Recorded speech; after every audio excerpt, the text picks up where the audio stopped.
जय हिंद दोस्तों, स्वागत है वंस अगेन आपके अपने यूट्यूब प्लेटफॉर्म पर। आज की इस क्लास में यूपी होमगार्ड यानी उत्तर प्रदेश होमगार्ड की तैयारी कर रहे सभी स्टूडेंट के लिए वेरी मोस्ट इंपॉर्टेंट क्वेश्चन लेकर आए हैं। आप लोग इन सभी क्वेश्चंस को देखिए और इन सभी क्वेश्चंस का राइट आंसर हो सके तो कमेंट बॉक्स में करते हुए चलना, क्योंकि ये वो क्वेश्चन है जो आपके रियल पेपर में आपसे पूछे जाएंगे। और अगर आप वास्तव में अपनी एक सीट पक्की करना चाहते हैं इस एग्जाम में, तो आप लोग इन सभी क्लासेस को देखते हुए चलिएगा। और ये सुपर फास्ट क्लास होगी, आपकी तैयारी के आकलन की क्लास होगी। तो 50 क्वेश्चंस में आप लोग चेक करिए कितने क्वेश्चन आपके सही होते हैं। तो चलिए स्टार्ट करते हैं। फर्स्ट नंबर क्वेश्चन में पूछा जा रहा है, इंकलाब जिंदाबाद का नारा किसने दिया था। वेरी मोस्ट इंपॉर्टेंट क्वेश्चन है। ऑप्शन में दिया गया है चंद्रशेखर आजाद, भगत सिंह, सुभाष चंद्र बोस या महात्मा गांधी। तो इंकलाब जिंदाबाद का नारा भगत सिंह के द्वारा दिया गया था। Bhagat Singh option number B में मेंशन किया गया है। नेक्स्ट, जलियांवाला बाग हत्याकांड किस शहर में हुआ था। दिल्ली, लाहौर, अमृतसर, पटना। सभी को पता है 13 अप्रैल सन 1919 की घटना थी और ये अमृतसर में हुआ था। Option number B. Option number C correct answer है। नेक्स्ट, भारतीय राष्ट्रीय सेना आईएनए की स्थापना किसने की थी। चंद्रशेखर आजाद, सुभाष चंद्र बोस, रास बिहारी बोस, भगत सिंह। तो भारतीय राष्ट्रीय सेना की जो स्थापना थी वो सुभाष चंद्र बोस के द्वारा की गई थी। ऑप्शन नंबर बी सही आंसर बन जाता है। नेक्स्ट, चंपारण सत्याग्रह ये किससे संबंधित है। तो चंपारण सत्याग्रह जो है ये लागान वृद्धि या नील की खेती। ऑप्शन नंबर बी को लॉक कर देना, ये नील की खेती से फेमस है। ऑप्शन नंबर बी आपके क्वेश्चन का सही आंसर है। करो या मरो का नारा किस आंदोलन के दौरान दिया गया था। आंदोलन का नाम बताइए। असहयोग, भारत छोड़ो आंदोलन, सविनय अवज्ञा आंदोलन, खिलाफत आंदोलन। सभी को पता है ये भारत छोड़ो आंदोलन के द्वारा दिया गया था। करो या मरो का नारा महात्मा गांधी के द्वारा। नेक्स्ट, पृथ्वी की भूमध्य रेखा की कुल लंबाई लगभग कितनी है। तो पृथ्वी की भूमध्य रेखा की कुल लंबाई लगभग में पूछी जाए तो क्या 35,000 किलोमीटर, नहीं। तो क्या 30,000 किलोमीटर, नहीं। 35,000 ये भी नहीं। 40,000 75 किलोमीटर। ऑप्शन नंबर सी बिल्कुल सही आंसर हो जाता है। नेक्स्ट क्वेश्चन, मृत सागर क्यों प्रसिद्ध है। नेक्स्ट क्वेश्चन, मृत सागर क्यों प्रसिद्ध है। तो मृत सागर की अगर बात की जाए तो ये अत्यधिक लवणता नमक के कारण फेमस है। ऑप्शन नंबर बी आपके क्वेश्चन का सही आंसर बन जाता है। नेक्स्ट देखिए, कौन सा देश सूर्योदय की भूमि के नाम से जाना जाता है। नाम बताइए देश का। तो ऑप्शन ए में दिया गया है भारत, चीन, जापान, नॉर्वे। सभी को पता है जापान में सूर्योदय सबसे पहले होता है, इसलिए ऑप्शन नंबर सी बिल्कुल सही। नेक्स्ट, सहारा मरुस्थल किस महाद्वीप में स्थित है। तो अगर सहारा मरुस्थल आपसे पूछा जाए तो एशिया, अफ्रीका, उत्तरी अमेरिका या ऑस्ट्रेलिया। सभी लोग अफ्रीका को लॉक करेंगे, बिल्कुल सही आंसर आपका हो जाता है। सहारा मरुस्थल सहारा मरुस्थल अफ्रीका में स्थित है। नेक्स्ट 10 नंबर क्वेश्चन, मानव शरीर में कुल कितनी हड्डियां होती हैं। मैंने कई बार क्वेश्चन आपको बताया है, मानव के शरीर में 206 कुल हड्डियां होती हैं। ऑप्शन नंबर बी सही आंसर बन जाता है। नेक्स्ट, इंसुलिन हार्मोन शरीर के किस अंग द्वारा स्रावित किया जाता है। तो इंसुलिन जो हार्मोन है यह अग्नाशय के द्वारा स्रावित किया जाता है। अग्नाशय ऑप्शन नंबर बी में मेंशन किया गया है। नेक्स्ट, विश्व का पहला प्रोग्रामेबल कंप्यूटर कौन सा था। तो ईएनएक आपको याद कर लेना है। यूनिवेक नहीं है, परम भी नहीं है, जेथरी भी नहीं है। ऑप्शन नंबर ए आपके क्वेश्चन का सही आंसर बन जाता है। नेक्स्ट, सीपीयू का पूरा नाम क्या है। तो सीपीयू का पूरा नाम अगर आपसे पूछा जाए तो याद कर लेना, central processing unit. Option number B आपके क्वेश्चन का सही आंसर बन जाता है। नेक्स्ट, इंटरनेट का आविष्कारक किसे माना जाता है। तो इंटरनेट का आविष्कारक याद कर लेना, विंट, सर्प और वावकाह को माना जाता है इंटरनेट का आविष्कारक। Option number C right answer बनता है। नेक्स्ट, एचटीटीपी का पूरा नाम क्या है। फुल फॉर्म पूछा जा रहा है। एचटीटीपी का पूरा नाम अगर आपसे पूछा जाए तो hyper text transfer protocol. Option number A आपके क्वेश्चन का सही आंसर बन जाता है। नेक्स्ट, भारत का पहला सुपर कंप्यूटर कौन सा था। तो भारत का पहला सुपर कंप्यूटर अगर आपसे पूछा जाए, परम 8000 लॉक कर देना। ऑप्शन नंबर ए में दिया गया है। नेक्स्ट, दीपावली का त्योहार किस देवता के स्वागत से जुड़ा हुआ है। तो ऑप्शन नंबर डी को लॉक कर देना। सभी को पता भगवान राम से जुड़ा हुआ ये त्योहार है। इस दिन भगवान राम अयोध्या वापस आए थे। ऑप्शन नंबर डी बिल्कुल सही आंसर हो जाता है। देखिए, होली का पर्व किस ऋतु में मनाया जाता है। आपका त्योहार भी आ चुका है। सभी लोगों को होली की हार्दिक शुभकामनाएं। सभी लोग अच्छे से गुलाल खेलें और नेक्स्ट होली का जब पर्व आए तो उससे पहले आप लोग अपनी वर्दी में सभी लोगों को बधाइयां दे रहे हो, आपकी इच्छाएं पूरी हो और ये होली आपके लिए एक नया शुभ अवसर ले। आंसर आप लोग बताइए, होली का पर्व किस ऋतु में मनाया जाता है? ग्रीष्म ऋतु, शरद ऋतु या फिर वसंत या वर्षा ऋतु? सभी को पता होना चाहिए किस ऋतु में मनाया जाता है। तो इस समय बसंत ऋतु चल रही है, ऑप्शन नंबर सी बसंत ऋतु आपकी क्वेश्चन का सही आंसर है। नेक्स्ट, ओणम त्योहार किस राज्य में मनाया जाता है? तो ओणम त्योहार ये केरल राज्य में मनाया जाता है, केरल ऑप्शन नंबर बी में दिया गया है। नेक्स्ट, गणेश चतुर्थी मुख्य रूप से किस राज्य में मनाई जाती है? तो गणेश चतुर्थी अगर आपसे पूछा जाए तो ये महाराष्ट्र राज्य में मनाई जाती है, महाराष्ट्र ऑप्शन नंबर सी में दिया गया है, राइट आंसर बन जाता है। इसी क्रम में नेक्स्ट देखिए, वैसाखी त्योहार किस धर्म से जुड़ा हुआ है? तो वैसाखी की अगर बात करें तो आपको पता है क्या ये किस धर्म से जुड़ा हुआ है? सिख, ऑप्शन नंबर सी आपके क्वेश्चन का सही आंसर बन जाता है। नेक्स्ट, ग्लोबल वार्मिंग का मुख्य कारण कौन सी गैस है? तो ग्लोबल वार्मिंग का मुख्य कारण अगर आपसे पूछा जाए तो ऑप्शन नंबर सी को लॉक कर देना, carbon dioxide option number C में मेंशन किया गया है। पृथ्वी दिवस कब मनाया जाता है? वेरी मोस्ट इंपॉर्टेंट क्वेश्चन है, याद कर लेना, 22 अप्रैल को पृथ्वी दिवस मनाया जाता है। नेक्स्ट, ग्रीन हाउस प्रभाव किससे संबंधित है? तो ग्रीन हाउस प्रभाव की बात की जाए तो पर्यावरण प्रदूषक और वैश्विक तापन से संबंधित है, ऑप्शन नंबर ए सही आंसर है। नेक्स्ट, कौन सी गैस की परत पृथ्वी को परावैंगनी किरणों से बचाती है? उस परत का नाम बताइए। सभी को पता हो ओजोन परत है, ये वायुमंडल में पाई जाती है, ऑप्शन नंबर सी आपके क्वेश्चन का सही आंसर है। नेक्स्ट, यहाँ पर बैडमिंटन में स्मैक शब्द किसके लिए प्रयोग किया जाता है? वेरी मोस्ट इंपॉर्टेंट क्वेश्चन है, पूछा जरूर जाएगा, तो याद कर लेना ये किसके लिए यूज होता है? तेज आक्रामक शॉट के लिए, ऑप्शन नंबर सी आपके क्वेश्चन का सही आंसर बन जाता है। नेक्स्ट देखिए, ब्लैक बक निशानेबाजी शब्दावली किस खेल से जुड़ा हुआ है? तो ब्लैक बक अगर आपसे पूछा जाए तो आप लोग क्या बताएंगे? निशानेबाजी के लिए जुड़ा हुआ है, ऑप्शन नंबर डी में दिया गया है, इसलिए राइट आंसर भी आपका बन जाता है। नेक्स्ट देखिए, रनआउट शब्द किस खेल से संबंधित है? तो रनआउट आपको पता होना चाहिए, ये आपका क्रिकेट से संबंधित है, क्रिकेट ऑप्शन नंबर बी में मेंशन किया गया है। नेक्स्ट, द्वितीय विश्व युद्ध किस वर्ष समाप्त हुआ था? तो द्वितीय विश्व युद्ध अगर आपसे पूछा जाए 1945 में समाप्त हुआ था, right answer option number C बन जाता है। नेक्स्ट, फ्रांसीसी क्रांति किस वर्ष हुई थी? तो फ्रांसीसी क्रांति अगर आपसे पूछा जाए 1789, ऑप्शन नंबर बी में दिया गया है। हम लोग राइट आंसर पर ही आपको स्विच कर रहे हैं, आप लोग अपनी तैयारी को आकलन कीजिए।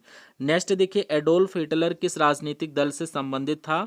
ऑप्शन में दिया गया, बताइए। National socialist German workers party भाजी, ऑप्शन नंबर बी आपकी क्वेश्चन का सही आंसर बन जाता है। नेक्स्ट, भारत की पहली मूक फिल्म कौन सी थी?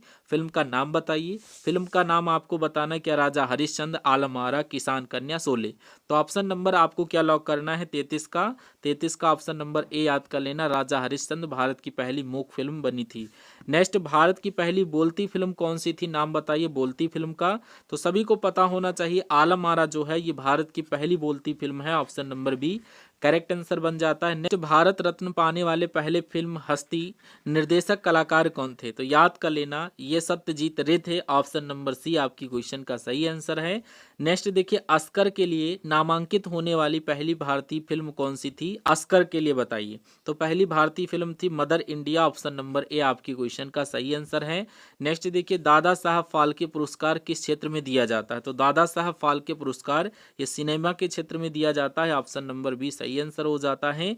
भारतीय संविधान की प्रारूप समिति के अध्यक्ष कौन थे? तो भारतीय संविधान के प्रारूप समिति के अध्यक्ष अगर आपसे पूछा जाए B R Ambedkar, option number C आपकी क्वेश्चन का सही आंसर बन जाता है। नेक्स्ट, भारत में राष्ट्रपति का कार्यकाल कितने वर्षों का होता है? तो भारत में राष्ट्रपति का कार्यकाल याद कर लेना 5 वर्षों का होता है, 5 वर्ष ऑप्शन नंबर बी आपके क्वेश्चन में दिया गया है। नेक्स्ट, भारत में मुद्रा यानी रुपया जारी करने का अधिकार किसके पास है? नाम बताइए। तो याद कर लेना, ये रिजर्व बैंक ऑफ इंडिया यानी भारतीय रिजर्व बैंक ऑफ इंडिया के पास है, option number A correct answer है। भारत का सबसे बड़ा सार्वजनिक क्षेत्र का बैंक कौन सा है? तो सबसे बड़ा सार्वजनिक क्षेत्र का बैंक पूछा जाए State Bank of India, SBI जिसको आप लोग बोलते हैं, option number C right answer हो जाएगा। नाबार्ड मुख्य रूप से किससे संबंधित है? वेरी मोस्ट इंपॉर्टेंट क्वेश्चन है, सभी को पता है, ये क्वेश्चन मैंने कई बार करवाया है, ग्रामीण विकास और कृषि वित्त के लिए संबंधित है, ऑप्शन नंबर बी सही आंसर बन जाता है। नेक्स्ट, भारत में जीएसटी कब लागू हुआ था? तो जीएसटी की बात की जाए तो 1 जुलाई सन 2017 को लागू हुई थी, option number C correct answer बन जाता है। नेक्स्ट, पृथ्वी से सूर्य की औसतन दूरी लगभग कितनी है? तो पृथ्वी से सूर्य से अगर आपसे पूछी जाए तो 150 million kilometre, option number B आपकी क्वेश्चन का सही आंसर हो जाता है। नेक्स्ट क्वेश्चन, भारतीय राष्ट्रीय गीत वंदे मातरम के लेखक कौन है? तो याद कर लेना इसके लेखक कौन है, Bankim Chandra Chattopadhyay, option number C आपकी क्वेश्चन का सही आंसर है। नेक्स्ट, भारतीय फिल्म उद्योग का उपनाम क्या है? तो उपनाम आपको याद कर लेना है। Option number B Bollywood, option number B आपकी क्वेश्चन का सही आंसर है। नेक्स्ट देखिए, सत्यम शिवम सुंदरम का आदर्श वाक्य किससे प्रेरित है? वेरी मोस्ट इंपॉर्टेंट क्वेश्चन है, याद वेदों और उपनिषदों से संबंधित है। Option number A correct answer बन जाता है। नेक्स्ट, विश्व पर्यटन दिवस कब मनाया जाता है? वेरी मोस्ट इंपॉर्टेंट क्वेश्चन है, 27 सितंबर को हम लोग क्या मनाते हैं? विश्व पर्यटन दिवस। ऑप्शन नंबर सी में मेंशन किया गया है। विद्युत धारा के प्रवाह को क्या कहा जाता है? वेरी मोस्ट इंपॉर्टेंट क्वेश्चन है, विद्युत धारा के प्रवाह को क्या बोलते हैं? प्रतिरोध, वोल्टेज, विद्युत धारा या शक्ति? तो यहाँ पर आप लोग इसका राइट आंसर बताइए। विद्युत धारा बोलेंगे क्या? कमेंट में आप लोग राइट आंसर दीजिए इस क्वेश्चन का। देखते हैं कितने स्टूडेंट आज के इस क्वेश्चन का राइट आंसर कर पाए हैं। नेक्स्ट देखिए, पानी में आसानी से घुलने वाली गैस कौन सी है? तो पानी में आसानी से घुलने वाली गैस आपकी carbon dioxide. Option number C correct answer बन जाता है। नेक्स्ट देखिए, गुरुत्वाकर्षण का नियम किसके द्वारा दिया गया था? तो गुरुत्वाकर्षण का नियम अगर आपसे पूछा जाए तो आप लोग क्या बताएंगे? Option number C Isaac Newton के द्वारा गुरुत्वाकर्षण का नियम दिया गया था। नेक्स्ट देखिए, एक वयस्क इंसान के मुंह में कुल कितने दांत होते हैं? दांतों की संख्या याद कर लीजिएगा, ये 32 दांत होते हैं। ऑप्शन नंबर सी बिल्कुल सही आंसर हो जाएगा। नेक्स्ट, ध्वनि की गति सबसे अधिक किस माध्यम में होती है? वायु, निर्वात, ठोस या जल? तो सबसे अधिक अगर आपसे पूछा जाए तो याद कर लेना, ठोस में सबसे अधिक होती है ध्वनि की गति। नेक्स्ट, परमाणु का सबसे छोटा कण मूलभूत कौन सा माना जाता है? तो सबसे छोटा कण आपको याद कर लेना क्वार्क। ऑप्शन नंबर डी में दिया गया, जो कि बिल्कुल सही आंसर हो जाता है। नेक्स्ट, जल का रासायनिक सूत्र क्या है? जल का रासायनिक सूत्र सभी स्टूडेंट को पता है, H2O जो है जल का रासायनिक सूत्र है। नेक्स्ट, विद्युत बल्ब का फिलामेंट किस धातु का बना होता है? तो सभी को पता होना चाहिए, टंगस्टन का बना होता है। ऑप्शन नंबर बी सही आंसर है। पंखा चलाने पर कौन सी ऊर्जा किसमें परिवर्तित होती है? तो पंखा चलाने पर जो ऊर्जा होती है विद्युत ऊर्जा से यांत्रिक ऊर्जा में परिवर्तित हो जाती है। ऑप्शन नंबर ए सही आंसर आपका बन जाता है। नेक्स्ट देखिए, विश्व का सबसे बड़ा पारिस्थितिकी तंत्र कौन सा है? तो सबसे बड़ा पारिस्थितिकी तंत्र याद कर लेना महासागर। ऑप्शन नंबर ए आपकी क्वेश्चन का सही आंसर बन जाता है। नेक्स्ट, विश्व का सबसे ऊंचा जलप्रपात कौन सा है? तो सबसे ऊंचा जलप्रपात एंजल फॉल्स, जो कि वेनेजुला में है। कई बार मैंने आपको बताया है, पुराने स्टूडेंट इस क्वेश्चंस को याद कर लिए होंगे। नेक्स्ट, विश्व का सबसे बड़ा महासागर कौन सा है? सबसे बड़ा महासागर आपका प्रशांत महासागर। ऑप्शन नंबर बी बिल्कुल सही आंसर बन जाता है। नेक्स्ट देखिए, सबसे अधिक आयु तक जीवित रहने वाला पेड़ कौन सा है? तो सबसे अधिक आयु तक जीवित रहने वाला अगर पेड़ आपसे पूछा जाए, का नाम है redwood tree. Option number C आपकी क्वेश्चन का करेक्ट आंसर बन जाता है। नेक्स्ट, कौन सा पक्षी बिना रुके सबसे लंबी दूरी तक उड़ने के लिए जाना जाता है? तो बिना रुके याद कर लेना, ये आपका अल्बाट्रोस होता है। ऑप्शन नंबर बी में दिया गया है, अल्बाट्रोस बिल्कुल सही आंसर आपका है। नेक्स्ट, कंगारू किस देश का राष्ट्रीय पशु है? वेरी मोस्ट इंपॉर्टेंट क्वेश्चन है, कंगारू को याद कर लेना, ये ऑस्ट्रेलिया देश का राष्ट्रीय पशु है। ऑप्शन नंबर सी बिल्कुल सही आंसर बन जाता है। नेक्स्ट, किस जानवर की गर्दन सबसे लंबी होती है? तो किस जानवर की होती है? जिराफ, ऊंट, हाथी, घोड़ा? ऑप्शन नंबर ए को लॉक कर रहे सभी स्टूडेंट का राइट आंसर है। अंतर्राष्ट्रीय महिला दिवस कब मनाया जाता है? वेरी मोस्ट इंपॉर्टेंट क्वेश्चन है, 8 मार्च को अंतर्राष्ट्रीय महिला दिवस मनाया जाता है। नेक्स्ट, विश्व स्वास्थ्य दिवस कब मनाया जाता है? तो विश्व स्वास्थ्य दिवस याद कर लेना, ये 7 अप्रैल को मनाया जाता है। ऑप्शन नंबर बी सही आंसर बन जाता है। नेक्स्ट, भारतीय सेना दिवस कब मनाया जाता है? तो भारतीय सेना दिवस ये 15 जनवरी को मनाया जाता है। ऑप्शन नंबर ए सही आंसर है। अंतर्राष्ट्रीय योग दिवस किस तिथि को मनाया जाता है? वेरी मोस्ट इंपॉर्टेंट क्वेश्चन, अगर योग दिवस पूछा जाए तो 21 जून को मनाया जाता है। और ये सभी क्वेश्चन आपके रिपीटेड क्वेश्चन है और सभी एग्जाम में पूछे गए क्वेश्चन है, इसलिए क्वेश्चंस को आप लोग हल्के में मत लीजिएगा। विश्व जल दिवस कब मनाया जाता है? तो जल दिवस आप सभी को पता है, 22 मार्च को मनाया जाता है विश्व जल दिवस। नेक्स्ट, भारत का पहला स्वतंत्रता संग्राम किस वर्ष शुरू हुआ था? तो पहला स्वतंत्रता संग्राम 1857 की क्रांति आपको पता है। ऑप्शन नंबर बी सही आंसर हो जाता है। भारतीय राष्ट्रीय कांग्रेस की स्थापना किस वर्ष हुई थी? याद कर लेना, 1885। ऑप्शन नंबर बी में आपका मेंशन किया गया है। नेक्स्ट, जलियांवाला बाग हत्याकांड किस वर्ष हुआ था? तो जलियांवाला बाग हत्याकांड 1919, 13 अप्रैल सन 1919 को जलियांवाला बाग हत्याकांड हुआ था अमृतसर में। नेक्स्ट, दांडी मार्च का नेतृत्व किसने किया था? सरदार पटेल, जवाहरलाल नेहरू, महात्मा गांधी, सुभाष चंद्र बोस? ऑप्शन नंबर सी को लॉक कर देना, दांडी मार्च ऑप्शन नंबर सी महात्मा गांधी के द्वारा नेतृत्व किया गया था। नेक्स्ट, भारत छोड़ो आंदोलन किस वर्ष शुरू हुआ था? तो भारत छोड़ो आंदोलन ये आपका 1942 में स्टार्ट हुआ था, option number C right answer बन जाता है। विद्युत बल्ब का आविष्कार किसने किया था? तो विद्युत बल्ब का आविष्कार जो था ये थॉमस एडिसन के द्वारा किया गया था, ऑप्शन नंबर ए आपके क्वेश्चन का सही आंसर बन जाता है। नेक्स्ट, टेलीफोन का आविष्कार किसने किया? तो टेलीफोन का आविष्कार अलेक्जेंडर ग्राहम बेल के द्वारा किया गया था, ऑप्शन नंबर बी आपके क्वेश्चन का सही आंसर बन जाता है। नेक्स्ट क्वेश्चन देखिए, पूछा जा रहा है सार्क का मुख्यालय कहाँ स्थित है? तो सार्क का मुख्यालय अगर आपसे पूछा जाए तो ये काठमांडू में स्थित है, काठमांडू ऑप्शन नंबर बी आपके क्वेश्चन का सही आंसर बन जाता है। भारत का मैनचेस्टर किसे कहा जाता है? ऑप्शन नंबर बी अहमदाबाद को भारत का मैनचेस्टर कहा जाता है, जो कि बिल्कुल सही आंसर बन जाता है। नेक्स्ट, विटामिन सी का सबसे अच्छा स्रोत क्या है? तो विटामिन सी का सबसे अच्छा स्रोत है आंवला, आंवला ऑप्शन नंबर बी आपके क्वेश्चन का सही आंसर बन जाता है। नेक्स्ट, आज के सेशन का अंतिम क्वेश्चन, सौरमंडल का सबसे बड़ा ग्रह कौन सा है? इसका राइट आंसर आप लोग होमवर्क के रूप में देंगे। 2 क्वेश्चन मैंने आपको HW के रूप में दिया है, उन सभी का राइट आंसर आप लोग कमेंट बॉक्स में दीजिए। और ये क्लास आपको कैसी लगी प्लीज आप लोग 2 शब्द क्लास के लिए फीडबैक के रूप में जरूर मेंशन करिए। Thank you for watching this session.